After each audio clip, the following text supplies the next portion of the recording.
A bill to suspend the US debt ceiling for 2 years and prevent the country from running out of money in less than a week will head to the House for a vote on Wednesday after passing the first hurdle of the House Rules Committee. Joining me with the latest news from Los Angeles is filmmaker Ami Horowitz. Ami, thank you so much for your time. President Joe Biden and Republican House Speaker Kevin McCarthy agreed to this deal on the weekend after marathon negotiations. But it's still got some hurdles to jump through, and it might not be as easy as it seems. Yeah, I think it ultimately will pass, and ironically, because it is actually, believe it or not, kind of narrowed the partisan divide. You actually have the hard right and hard left kind of coming together on this thing, and you have the center right and the center left coming together for the first time in, God, since I can remember. And that's a positive thing, so I think it's going to pass. But, you know, it's amazing. Whenever you have a trade in sports, you always have the sports commentator say, who won the trade? And, you know, with something like this, a negotiation, I think if both sides are unhappy, I think that means you probably cut a pretty good deal.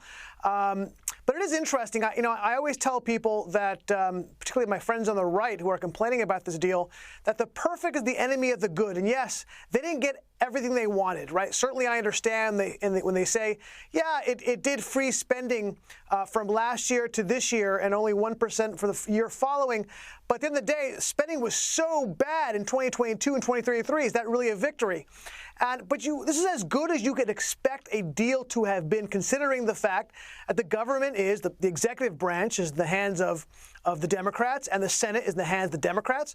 I think this was as good a deal as McCarthy could have negotiated.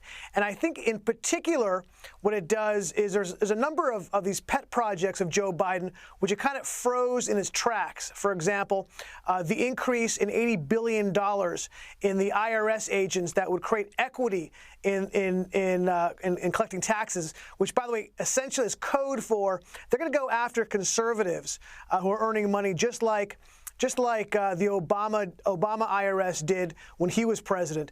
It also has a moral good where it actually increased what is necessary for somebody on food stamps who is able-bodied to continue working to get food stamps up to age 54, which makes a lot of sense. The age here where one retires is 65.